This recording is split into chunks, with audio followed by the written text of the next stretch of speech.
Live from parts unknown, you're listening to Simon Miller's Pro Wrestling Podcast, the only wrestling podcast on the planet, we think. Sit back, relax, prepare for positivity to run through your veins as Simon Miller gives you your weekly dose of powerful pro wrestling audio. It is Miller Time. Hello and welcome to Simon Miller's Pro Wrestling Podcast. My name is Simon Miller and this is a pro wrestling podcast. You will have noticed this week we are smashing out the episodes, and that's because I have just a lovely bunch of patrons who want to come on and trying to squeeze them all in was starting to become a bit ridiculous. I thought, you know what, I'll just do more episodes, and the feedback to that has been great. Loads of people got in touch and said they like the more content, so I appreciate that. And of course, if you do want to sign up as well, it's just patreon.com/Simon316. Even $1 helps. It puts a smile on my face and it makes all this stuff kind of easier. Kind of a cool thing today as well, because the man we have on today has actually been on The Week in Gaming, and now he transitions across to Simon's Pro Wrestling Podcast. I don't think that's ever happened before. So it's a first, it's a debut, and it's my man Jason. Jason, how are we doing today? I'm very good, man. Thank you for having me once again. No, dude, thank you, man. Like, again, without people like your support, I wouldn't be able to do this, like I say. So, yeah. Now, dude, obviously, we know about your gaming life, which is a weird thing to say, but it's true, we do. It turns out you've got a wrestling life as well. So fill me in, dude. Give me the background. Give me the material. How'd you get into it? Why'd you get into it? What's the deal? Do you like it? Do you hate it? Just talk to me about professional wrestling, and we can take it from there. Well, I got into wrestling back in 2004, so I missed all like the fan favorite Attitude Era. I missed all that. Well, that happens. I've gone back and watched and recapped and stuff like that about it. But I remember my cousin being really into wrestling and trying to get me to watch it. But obviously I couldn't watch it on TV. I don't think my parents felt it was suitable when I was younger. But he had VHS tapes of like certain things. I think he showed me, if I remember, I could be incorrect here, I'm just going by memory. He showed me the Inferno match between Kane and the Undertaker. Oh, well, there you go. And I thought it was awesome. I was like, this Undertaker guy, he's killer. Like, I just fell in love with the Undertaker character. Kane was cool as well, but I don't know, I just gravitated more to the Undertaker. And I watched that, I really liked it. And I don't think I just really kind of didn't follow anything after that, even though I really liked what I saw. And I think I was shopping around and I wanted something new to watch. And I found a copy of WrestleMania 20 on DVD. And it had The Undertaker on the cover. So I was like, I'm gonna pick that up and watch that. And I watched that. That was the first thing I watched properly. And yeah, it just kicked off from there. My parents had Sky Sports, and I basically started to religiously watch Raw live for about 3 years until my dad stopped having Sky Sports. So it's been a long gap, and then I kind of got back into it at the beginning of last year, just before WrestleMania, and I'm just been on a tear now. I'm just falling all back in love with it all over again. So what? Yeah. How long did it take? 'Cause obviously, it's a little while out of of not being involved. Things change. I mean, not a lot changes. It's kind of all the same stuff. But yeah, like when you get back into it, what are you expecting? What are you hoping for? Did it change too much? I mean, or were you back in straight away? Obviously, I asked the similar questions like, "Oh, where's Triple H? Well, what happened to his hair? What's going on here?" Obviously, storylines were already like halfway through storylines and stuff like that. And there's obviously people missing, people that obviously I grew up with the early 2000s, like Kurt Angle. He wasn't there. Certain people like that. But like I think WrestleMania. What was last year? 34. Yeah, WrestleMania 34 was the first thing I actually watched, and my mindset was just like, I just sign up to the network and just watch it and just try to enjoy myself. Don't really think about the storylines or anything like that. Just enjoy the wrestling for what it was. And what really kickstarted me going, this is fantastic, was the Asuka versus Charlotte Flair match. Yeah, at WrestleMania. It's good, man. Underrated. And like, it's funny because I never really cared for the female division back in the early 2000s when I was watching it. I thought it was all about sex appeal, all this nonsense, and that the women weren't really taken seriously as wrestlers. And you had like, Jerry the King Lawler saying really kind of stuff that I don't really feel was necessary. Shouting puppies and stuff like that all the time. It aged very quickly, man. It aged very quickly. And that match in particular, Charlotte Flair versus Asuka like blew my mind. I was like, this is fucking awesome. I can't swear in this podcast, right? I think I can. You can do whatever That's you want, right. man. If you wouldn't, I would have just bleeped you out. So yeah, you do whatever you want. That's right. Yeah, I thought it was really awesome. And from that match, like Asuka became one of my favourites in the women's division, which is a shame because she went on to not do much in 2018. No, she really did not. And even now, she's won the SmackDown title. She's still not. She's kind of disappeared. I'm like, oh, that's a shame. Well, I mean, there's a conversation in that as well. It's just, I was thinking about this the other day. I mean, it's literally because she beat Becky Lynch.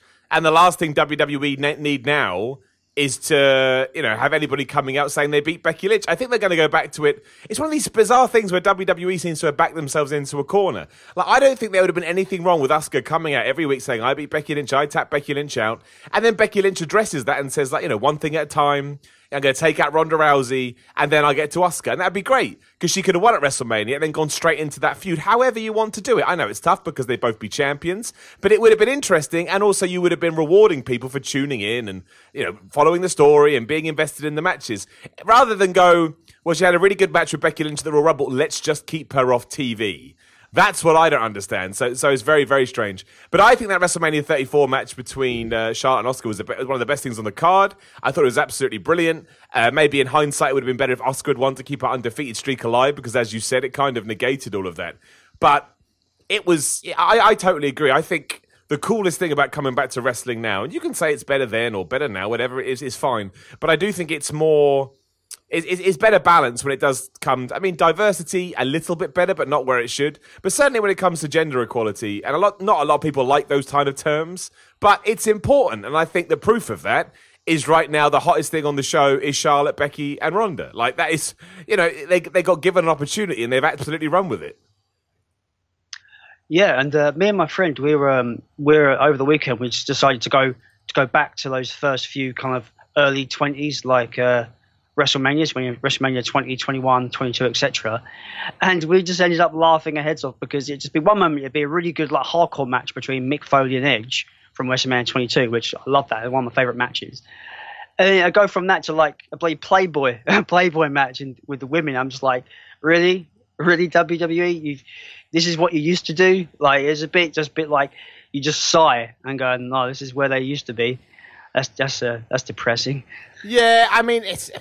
I find it difficult to watch these days. I mean, no one ever believes me.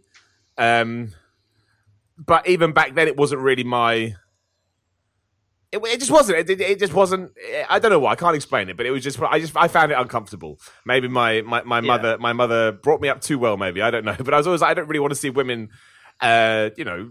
Shown off in this regard, and my girlfriend now, she only got into wrestling, when she met me, and I kind of showed her a few stuff, and she couldn't believe any of that stuff either. So it goes to show, like, it was aimed at a certain demographic, which I get it, and the teenage boys, which were a huge part of the Attitude Era. I totally understand why they did it, but it doesn't necessarily mean I want to watch it now, which I don't. And also, I think I prefer, I want good storylines. That's why I watch wrestling. I don't watch wrestling for.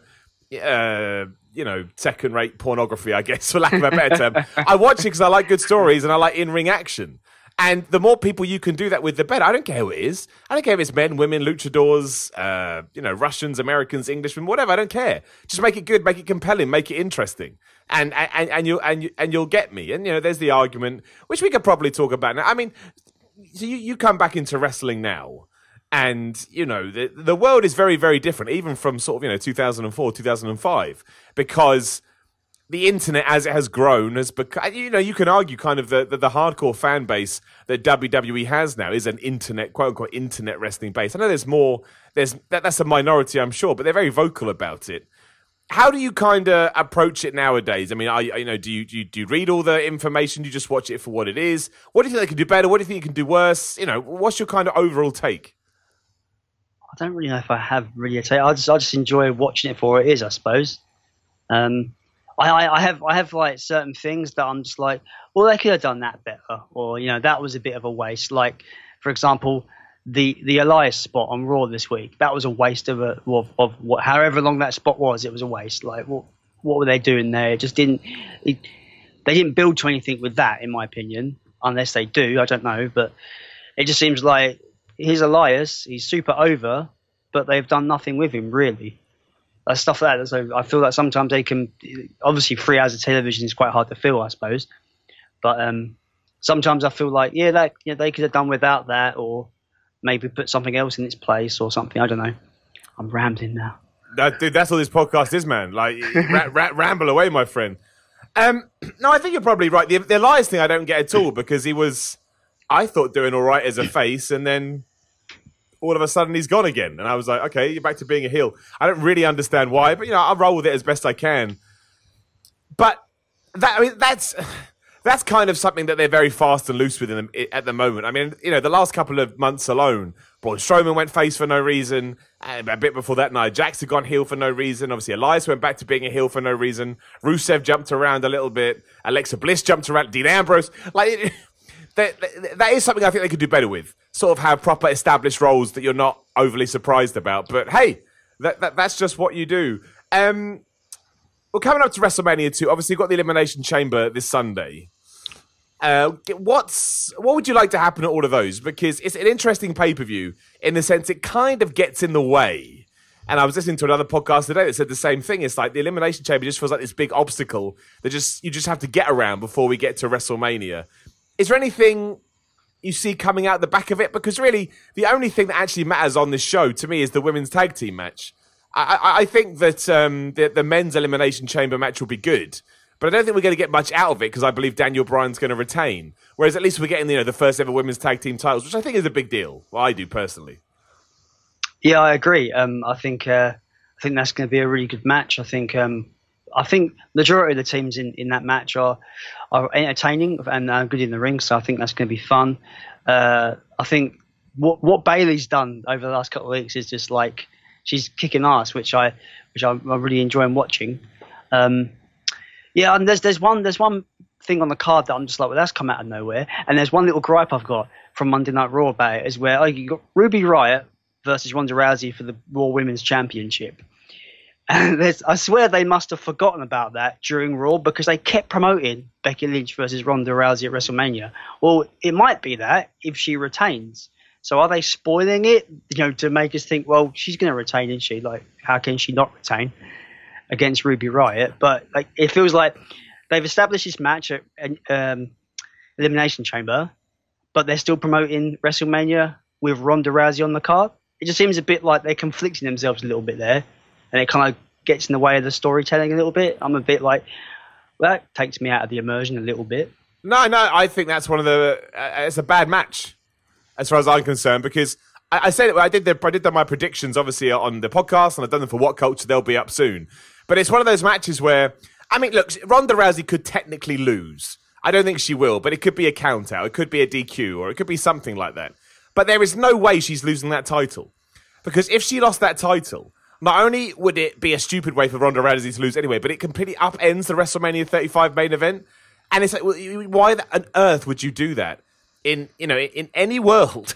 So, and the fact it was announced on social media and there was no build to it on Raw, oh man, it's just crazy. It's absolutely crazy. It's absolutely crazy. I don't get it. I feel sorry for Ruby Riott because I think Ruby Riott is, I think she's decent. I don't think she's ever been given a chance to show that. And now she goes into a match with Ronda Rousey, which on paper could be good, but ultimately may be absolutely pointless. I mean, we know Charlotte's going to be in the front row, so I'm sure she gets involved. And it wouldn't surprise me if Becky Lynch comes out too, and that would be fun. I'm not saying the match is not going to be fun. And I also like this whole thing that it looks like Ronda Rousey is slowly going through everybody's in the women's division, and then especially if she does leave after WrestleMania 35, at least she gave everyone sort of a chance. But the fact that there is no reason to get... And this sums up to other people's arguments. You're right. It's like WrestleMania has just... Yeah, it's got in the way of this match. Because there's simply no reason... There's just no reason to do it. In terms of what you've already got planned. But, hey-ho. Hey-ho, that's what we've got. I don't like to be too... To be too negative, but I completely can understand. I understand that argument. What do you want to see happen at WrestleMania as well? Given that I was listening to the Wrestling Observer today, I always like listening to that, and even they were saying at the moment the main event for WrestleMania 35 is certainly not it's not decided. It may be Seth Rollins, it may be Becky Lynch. I mean, how would you like to see it go? Considering I'm a Seth Rollins fan, I would like to see him slay the beast. To be honest, it's ironic because I when I got back into it, I was like, oh, Brock Lesnar's back. That's cool. Like, I quite like Brock Lesnar, so I was quite excited. But the fact that he's never on television and he's the champion is kind of taking the wind out of the sails for me, for Brock Lesnar. So I would like to see Seth Rollins win. I'm 90% sure that's going to be the outcome by the looks of things. I think you've said this before, where they need to get Becky to hold the title up at the end, because I think that's going to make everyone just have that super feel good moment at WrestleMania. Do you think? And I don't. This is me playing devil's advocate. I don't think this at all. But you just said you're a Seth Rollins guy, so it'd be good to know. Do you think if he doesn't go on last, him beating Brock Lesnar for the Universal title is hampered of it? Do you think it's not going to have the same importance because it won't be the show closing scene? I generally think the men's division's hampered already. I think the women are just doing it better right now. So there's that in my opinion. So yeah, I think it would be a bit hampered if it didn't go last. But do you think Becky would be though? Because that's the choice, isn't it? Well, basically, what do you want to see what's the final shot you want to see when it comes to when it comes to WrestleMania 35? Like what's better? Well, right now, in my opinion, the Raw Women's Championship is more coveted because it's on television. So I care right now, right at this moment, I'm caring about that title more, because Ronda's holding that as if it's something to fight for. Whereas where's Brock? Where's he? He doesn't care. He's just off doing whatever he's doing. Like, he doesn't care about coming on television. He gets $500,000. I don't know why he wouldn't want to come on television, because if I was getting $500,000 for an appearance, I'd be on every week. You say that though, my friend, but what if they said you can have the same money, but you only need to show up once a month? Yeah, I suppose there's that. Maybe it's in his contract that he only can show up so many times. Yeah, possibly. I get he's a mercenary, right? But I struggle to hate Brock Lesnar because for so many years, the argument has always been, well, I don't think wrestlers are being treated in the right way and they deserve more money. And Brock Lesnar's come up and he's kind of gone the other way. It's the fact that he doesn't have this sort of long... I think he's passionate about everything he does, but he doesn't have this sort of lifelong passion for it. He didn't grow up loving pro wrestling or anything like that. And I do think that there is something to that. I mean, you could argue, much like John Cena trailblazed for The Rock... The Rock blazed for trailblazed for John Cena. In a way, Brock Lesnar allowed stuff like the Chris Jericho deal to happen.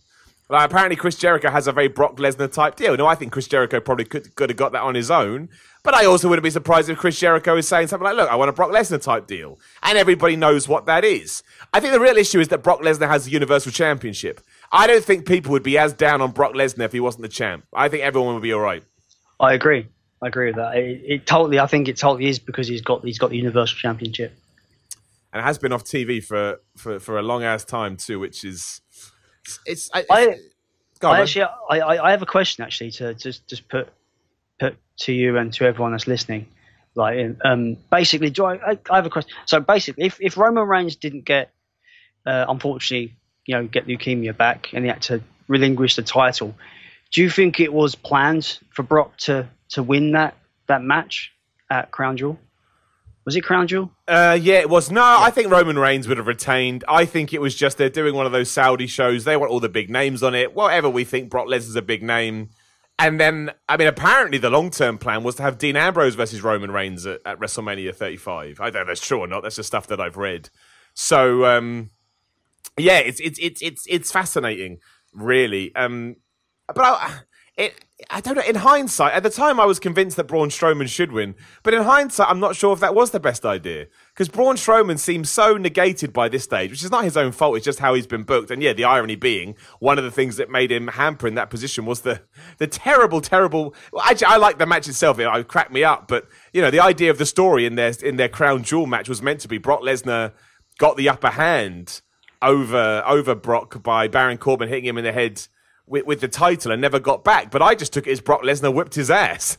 Like, he didn't come across like that to me, and that didn't help him at all. So I don't know if it was the worst decision, especially if all of this sort of momentum gets transferred to Seth Rollins. I think he's a guy in a great position to make that happen. You know, he's a far more well-rounded babyface now. He doesn't feel false. He feels very genuine.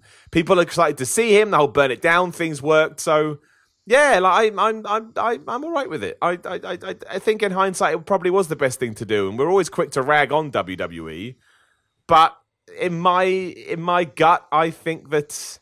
Yeah, I think that it makes sense. And I think that I don't know if I'm accurate here or not, because I don't know. I'm just gonna say it anyway. I think he's the top baby face amongst not many baby faces. I find there's a lot more heels on Raw right now. Is that just me? No, it's true, Joe. I mean, they don't. I can't think of the word I'm looking for. They don't. Well, they don't have any faces. I don't know what I was trying to think of. I was trying to think of something poetic, but you know, they're a heel-based company these days. I mean, you know, Brock Lesnar's a heel champion. Ronda Rousey at the moment, poor Ronda Rousey suffering from "you're not Becky Lynch" syndrome. But you know, Bobby Lashley is a heel champion. R-Truth is a face champion. But obviously, before that, we had basically Nakamura and Rusev who were acting as heels. Daniel Bryan is the WWE champion. He's a heel. Oscar doesn't appear on TV. So it is very skewed towards bad guys. I think that's something they kind of want to change because we watch wrestling to enjoy it. So, technically, just see the good guy prevail, right? Sorry? Technically, just see the good guy prevail. Yeah, I don't think we see that. I don't think we see that enough, or at least that's my that's my gut towards it all. But I was going to say this is where it gets interesting. Like, do you feel all this build's going to be so all the heels will topple at WrestleMania? And basically, baby faces will topple all the heel champions, and then we get all baby face champions. Maybe, man. I mean, if we go through what we do know, like, I have no idea who Daniel Bryan is facing, but I feel like he's a champion that you keep in that position till WrestleMania because he's a good guy to get beat, right? People would love to see that. So yes, I think probably get a face champion there. I can't see any other scenario than Seth Rollins winning. Could absolutely be wrong, but that's a face champion. Giving the belt to Becky Lynch, face champion. So yeah, absolutely. And they could switch it around, and I hope that they do. It would be it would be a nice change, but you just never know with WWE, which is kind of one reason I like it. You know, there's something magical about never knowing what they're going to do. Like if you had told me Roman Reigns was going to win that match last year at Mania, I wouldn't have believed it, and I couldn't believe it when he did. And I understand they did it to swerve, which isn't always the best thing to do, but. I like a talking point in wrestling, which is really why I should ask you. This is the first time I think we've had anybody on. Actually, no, we had Stan on yesterday too. But I should ask you about what did you think about Charlotte Flair at the end of Raw? Are you pro the triple threat match? Are you anti the triple threat match? Like I've thrown my cards in the ring now. I made a video for What Culture. Please go watch it. You know why WWE was right to put Charlotte Flair in the WrestleMania main event. You can listen to my podcast on Wednesday for my justification. But dude, let me know. And if you don't agree, it's all good. The way I'm feeling about the women's division in general, I'm indifferent because it's going to be killer, whatever it is. Triple threat. You know, if it's Becky versus Ronda 1-on-1, it's going to be killer. If it's Charlotte versus Ronda, everyone would be angry if it's just that, but yeah, it'll be killer anyway. And if it's the triple threat, it's a win-win-win, no matter how you slice it, in my opinion. So yeah, it's all good. So you don't think that? And again, I don't agree with this, but I understand the thing. You don't think Becky would have a more pivotal moment if it was a one-on-one match, given that a one-on-one match is your traditional WWE match? I get it both ways. Like I really do. Like to me, I mean, some people just don't like triple threat matches, but the way I kind of see it is.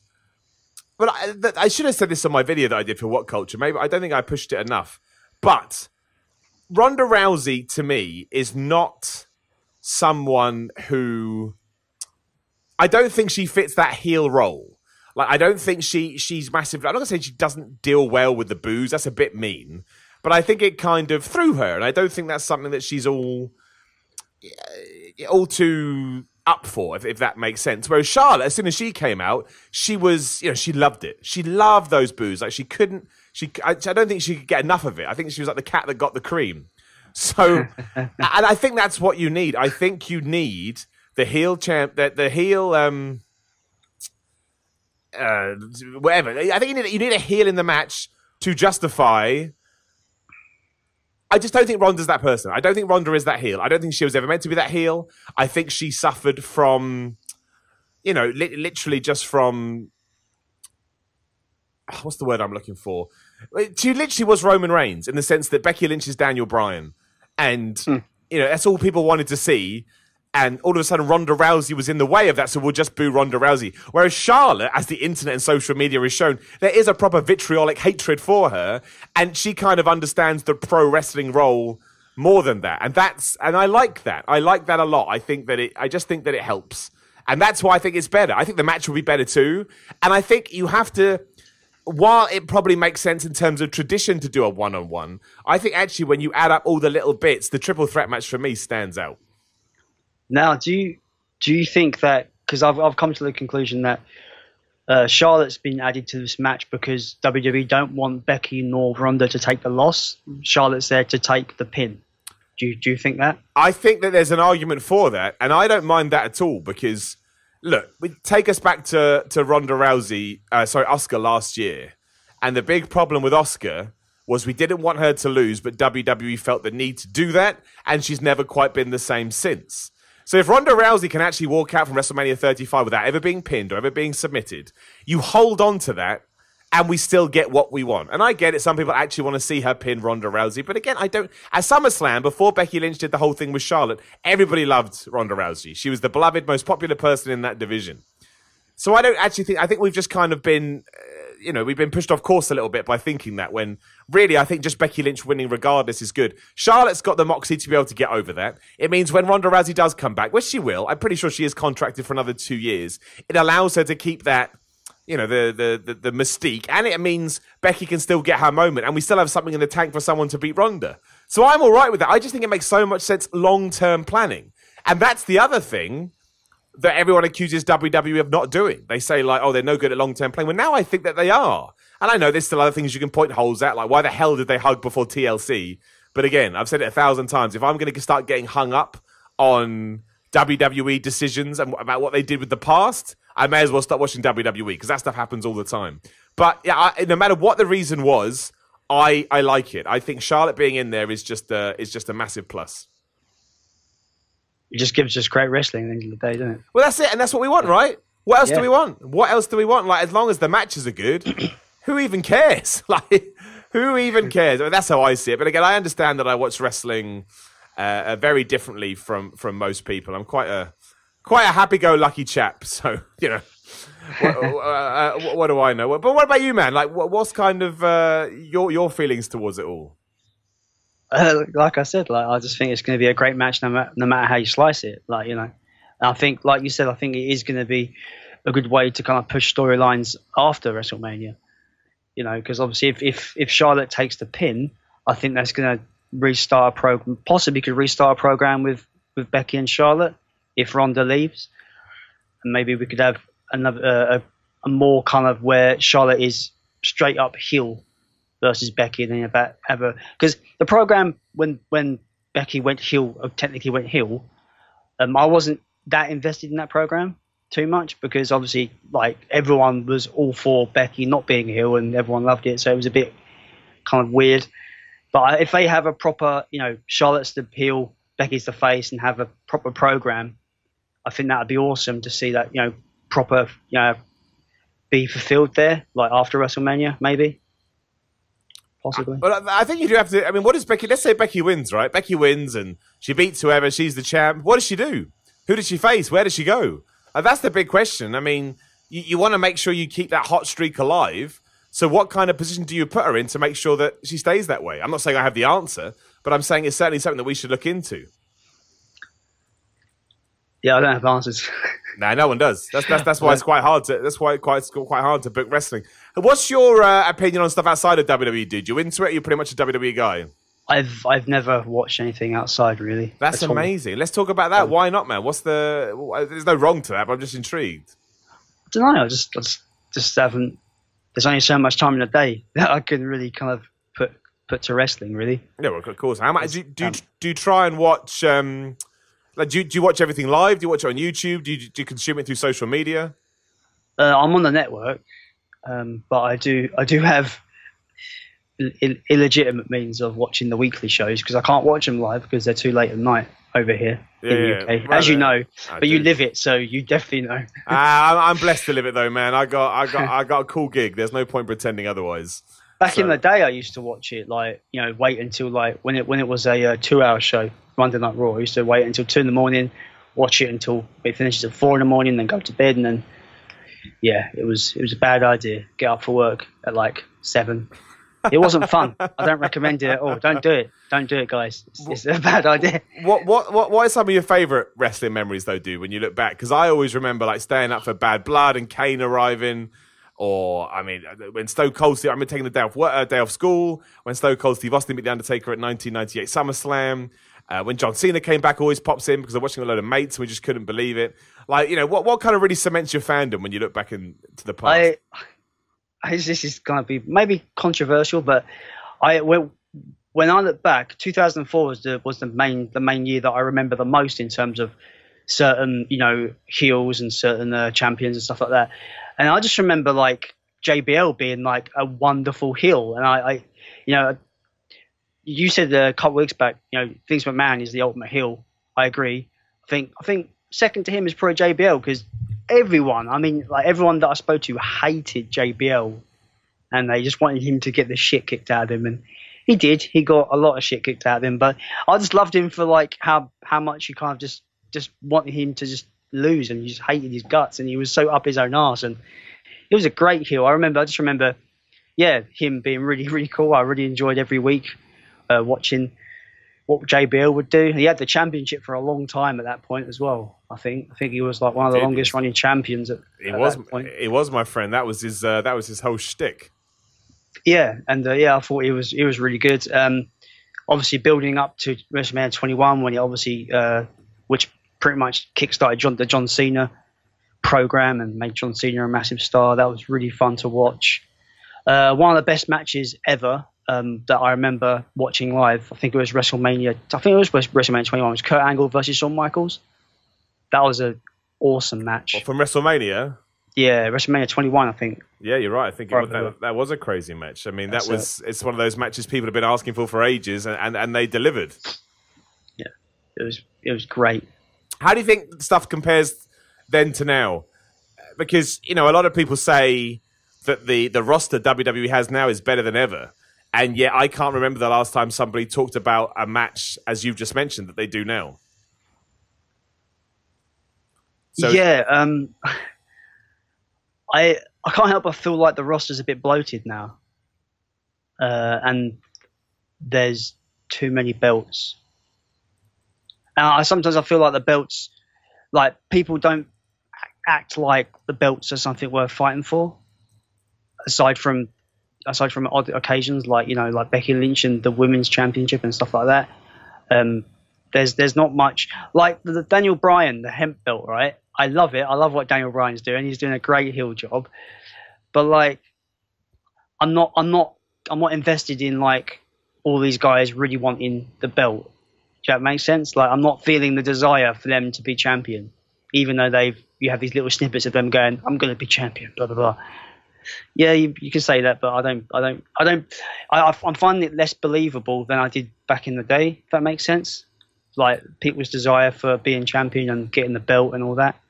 Maybe. No, I think that's something that people talk about a lot when it comes to WWE. It's a lot why people watch New Japan and why all Elite Wrestling's in a good position because they can kind of start their belts from scratch. But yeah, the IWGP Championship, when it changes hand, it means a big deal because New Japan just put more stock in it than they do. What do you call it? WWE, and it's either good or bad. I think you're right. This Elimination Chamber match on Sunday for the SmackDown men, I don't feel like there's a huge desire for somebody to win the title. Or at least that hasn't been put across whatsoever. And I would say that almost transitions across to Seth Rollins and Brock Lesnar too. I don't think that I don't think Seth Rollins has really come across like he wants to win the Universal Championship. I would say that he wanted to win the Royal Rumble, he wants to win Mania, and he wants to slay the Beast. And that title is kind of just there. But that's a problem. I'm not going to call it a problem. That is something they've been dealing with for a while. And yeah, I would say the belts in WWE do mean less. But, it doesn't affect my watching. I think I would prefer it if they did, but I'm still here. So I don't know what that says about me. I mean, what would you do? What do you think they could do to try? I mean, I guess it's just a rehab project, but what would you like to see them do to get that more, well, just that more interesting vibe? I don't have the answers. You put me on the spot. I really don't know. I don't know. Like, I just maybe give a program to like more of a kind of younger guys, kind of hungrier guys, because I think that's the thing as well. I feel that I don't know how to say this. There's not the star power there used to be. Like back in like the early 2000s, you had your Shawn Michaels, Kurt Angles, Triple H's, Batista's, John Cena's. You had all these big names that were always fighting over the titles, and it felt like it was a massive kind of event and superstardom. I don't get that as much now, so I don't know what they could do unless they just try to, because all these NXT call-ups as well seem wasted.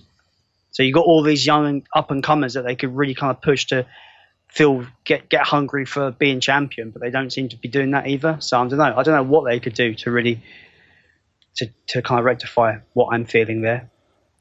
Do you think I love Daniel Bryan's eco-friendly title, but do you think when a belt can get changed that easily, it kind of taps into this a bit more? I suppose. Question mark. Well, it's like the idea when they had the spinner belt, and loads of people got mad because they said, "Oh, it taints the title," and so on and so forth. Like you shouldn't be able to change it; you should have one look, yada yada yada. Because I think my thing with it is, you could have like a donkey, you could make the donkey the prize. But as long as you do enough while I'm watching to prove to me that the donkey is important, that's all I care about, right? Like that's it. Just make me believe in that's all wrestling is. Make me believe in it. And if I believe in it, then, we're all good. And to me, and I'm not even necessarily saying it's that bad, given that, I still watch it, but I don't really feel like that's, it's just not a priority anymore to them, I would say. Or at least it doesn't feel that way to me. It doesn't mean that I'm right, but it certainly doesn't feel like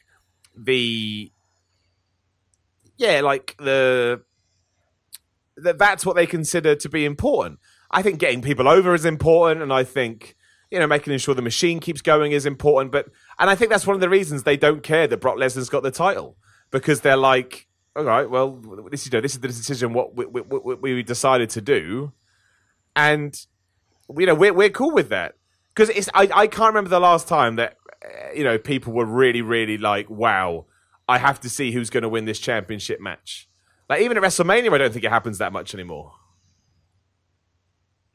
I wouldn't know, because I got into it last year, so I kind of missed a lot of it. Well, do you tell a difference between now and 2004? Like when you first got back into it and you were seeing, you were seeing what was happening in terms of title matches and stuff. Was one of your sort of bugbears, wait a minute, this doesn't really feel like... I mean, could you tell straight away this isn't what I remember sort of, when I was younger? Yeah, I definitely can. Like, say, Triple H versus Batista, that whole big, the big Batista push to WrestleMania 21, when he puts his thumbs down and throws Triple H through the table and is like, I'm standing on Raw for the World Heavyweight Championship. Yeah. Like, that you could feel that, the whole storyline of that, where like they're talking behind Batista's back and he's like, okay, I'm going to go for this championship. I want this championship. And I think having Triple H as the heel, he was like, but it's my championship, blah, blah, blah. Like, I feel having a good heel that is showing desire for the championship as well as the face kind of helps.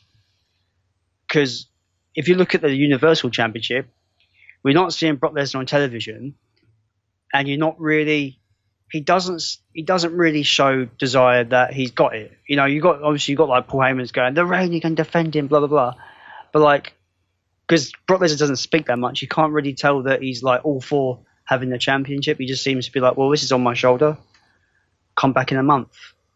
So I don't know. Come back in a month. It is like that, yeah. Yeah, it is. So it's like, I feel like, I think it's two halves. I think you got to have the babyface really wanting the championship, and you've got to have the heel that is defiant and like, no, this is mine, I'm keeping it. Like that's like the Batista Triple H feud back in 2005. That's what that was, and I loved it. So I think that. Am I making sense here? No, dude, you're totally, man. That's why I'm letting you go. That's why I'm letting you go, dude. You're making perfect sense, man. Like that's you hit the nail on the head, basically. Like that's 100% what it is. Like it's how do you I can't think of the word I'm looking for, but how do you reestablish these titles without it being really, really obvious? And I don't know whether you can at this stage. Maybe that's just something you have to accept if you're a WWE fan. You just have to be like, okay, well, I'm not watching this for the sporting aspect of it. I am watching it for narratives and, who knows what else. Which, again, I don't think is a massive problem. I think WWE's done a lot of good over the years. I mean, look, and also, I'm guessing you missed everything with CM Punk, right? Yeah, I think he was in WWE when I was watching, but it was really, really like early, long-haired CM Punk coming out. He came out to that Kill Switch Engage song. I forget what it's called. That's called. But yeah, it was young. But yeah, obviously, what happened to CM Punk down the line is he went on that incredibly long title run. He held that belt. He held that belt for ages. But even then, you could argue we never really allowed CM Punk to. He never felt like the guy.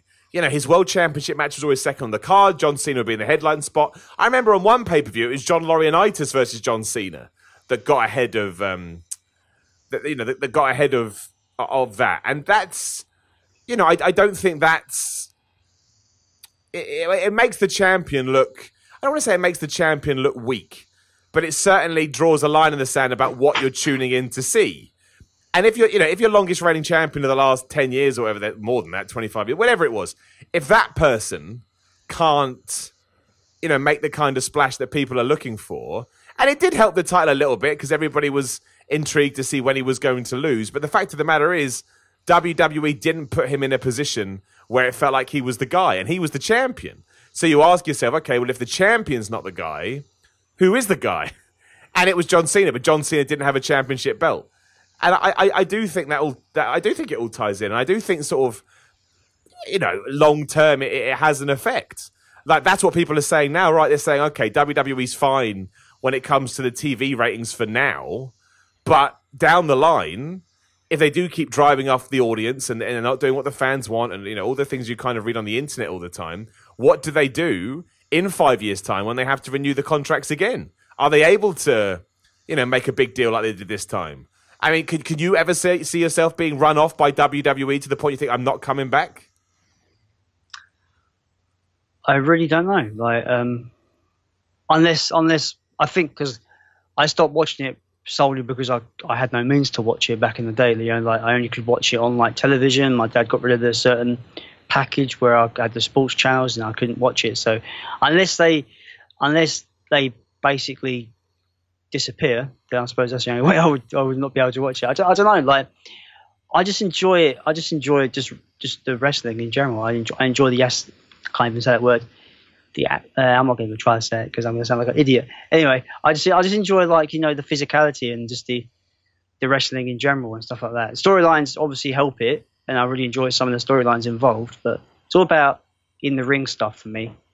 So as long as that's still good, and it has been excellent over the last year or so, or since I started watching it again. So I think I'll be watching it. I feel like the WWE Championship should be the top prize. It doesn't feel like it is. No, it's not. I don't think it is at all. No. Yeah. What would you say is the top prize? Maybe that donkey you were talking about earlier. Well, yeah, it's true though, man. Right? Yeah. It's true. It's like I don't know. It's wrestling's crazy. Like I can enjoy it regardless. Like I just think there's something. It's just something fun about it. Like there's just something that I enjoy, and there's certain criticisms you can make, but I never overthink it too much. But some people just get so mad, and I know people don't like people saying this, but if you get that mad, you probably shouldn't be watching it. Like life's too short. Like life really is too short, and I think sometimes you just need to put a smile on your face and see what's going to happen. Who would you consider to be your kind of? You mentioned Seth Rollins, but who else do you kind of tune in for? Like who else do you really look forward to seeing? Who's someone that you'll absolutely go out of your way to see?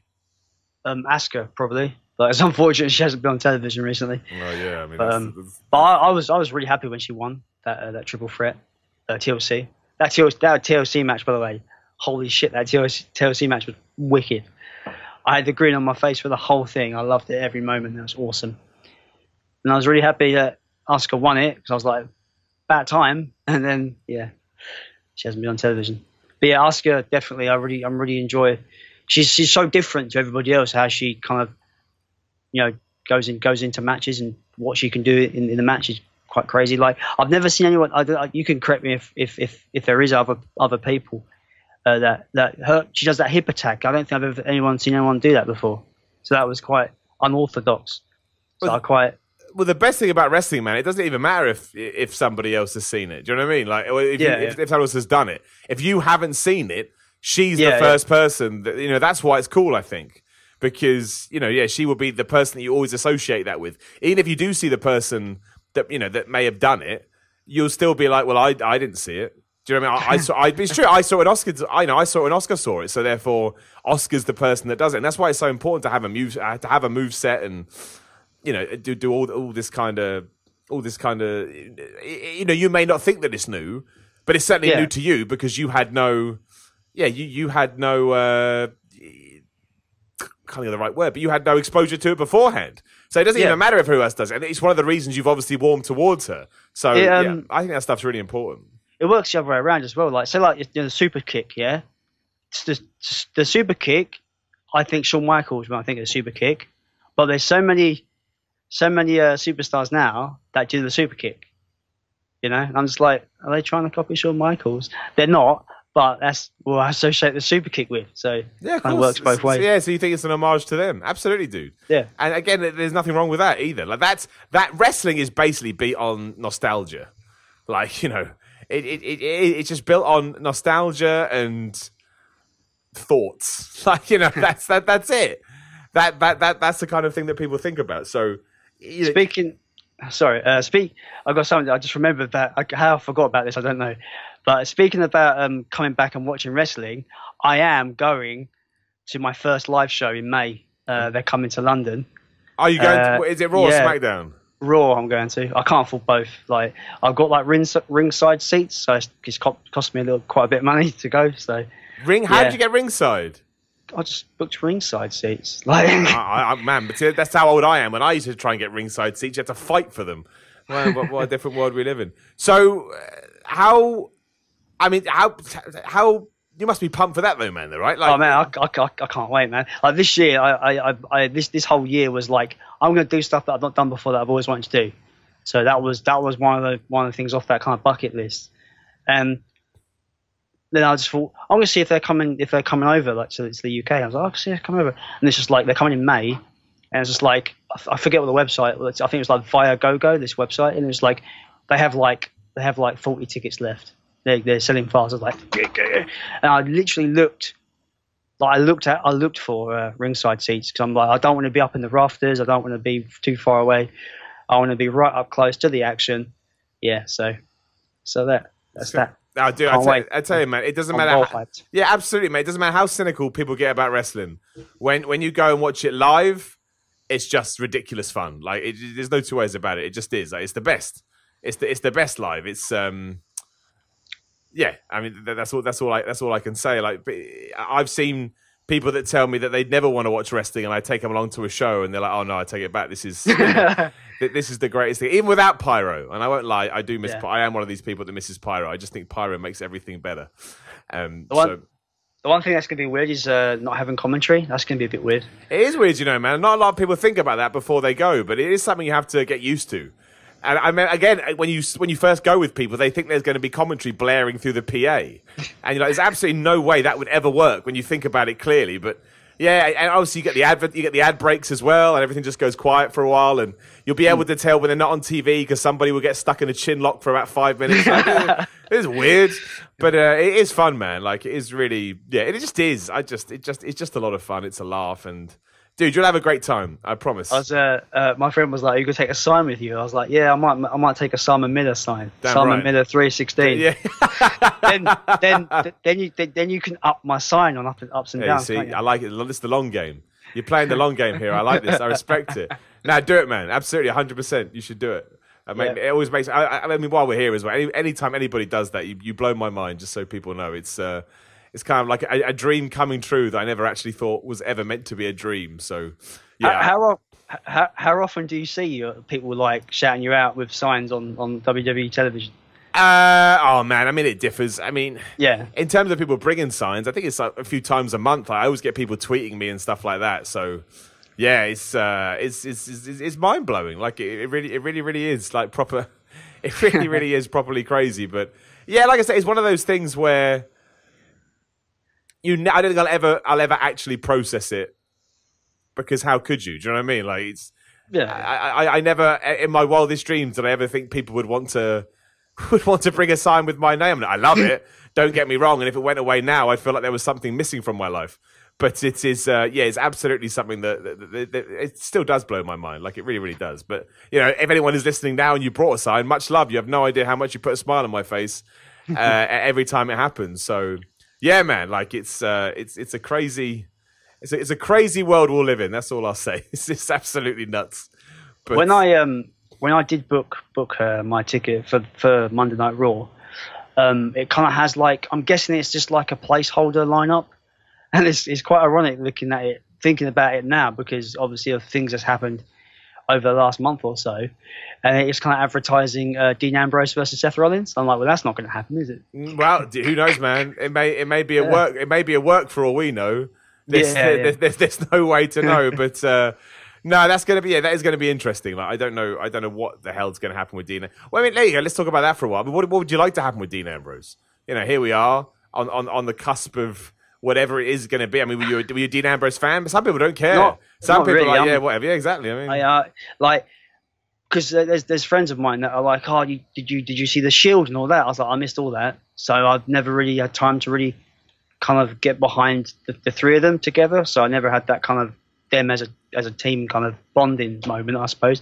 So yeah, I don't really care. Don't really care about Dean Ambrose. I remember watching when I had that downtime of not watching it, but I used to watch bits and pieces on and off. I remember watching that.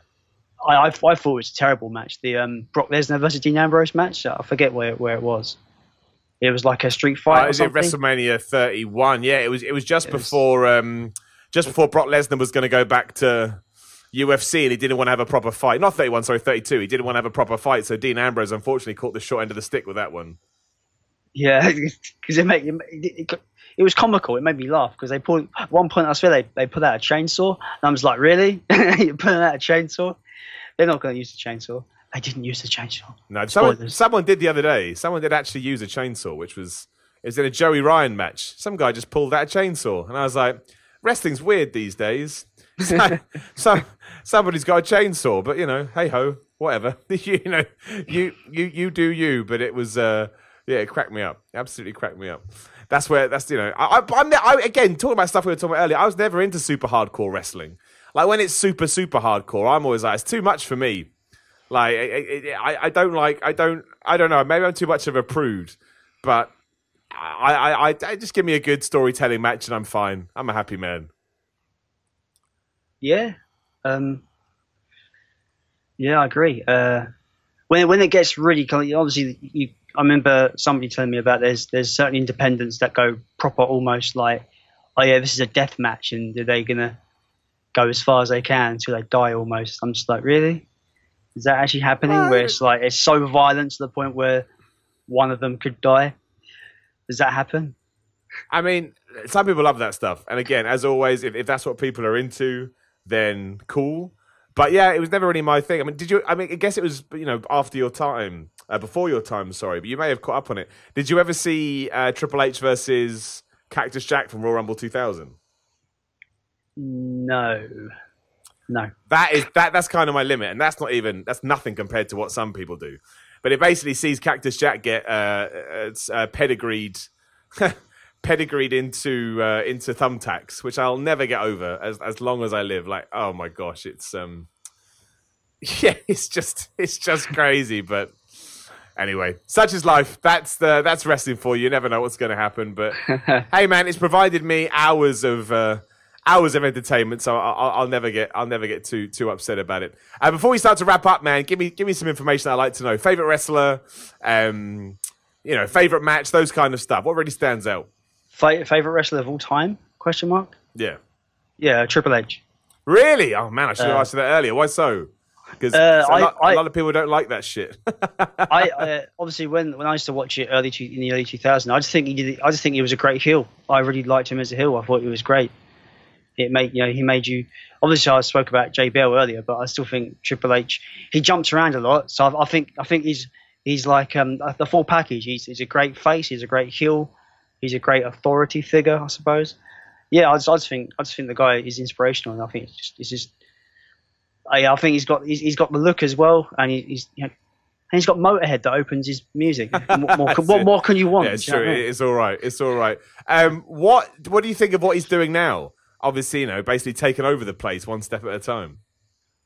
I watched an interview with Stone Cold and Shawn Michaels on the Stone Cold podcast, and they were talking about how I think the interview was about 2015, I think, and they were talking about about Triple H and how he has the secret missing puzzle to basically take in the WWE to the next step. They were saying how Vince McMahon, the missing puzzle piece of Vince McMahon doesn't have is looking at the business from the wrestler's standpoint. But they were saying that Triple H has that missing piece. He can see the business from a wrestler's standpoint, but also he knows the business from a business standpoint, and that can only mean good things going forward. So I'm quite excited to see where WWE goes when obviously that time for Vince McMahon to step down, where things go, because I think there's a bright future when Triple H is in charge of things. I think it's going to be really good. I do think having a wrestler who also has a business mind is good. That's another reason, why I'm excited about AEW. I just think that there's a lot of logic there. I think if you understand what the wrestlers are going through, you probably can create a working environment that everybody likes. Yeah, but we'll find out.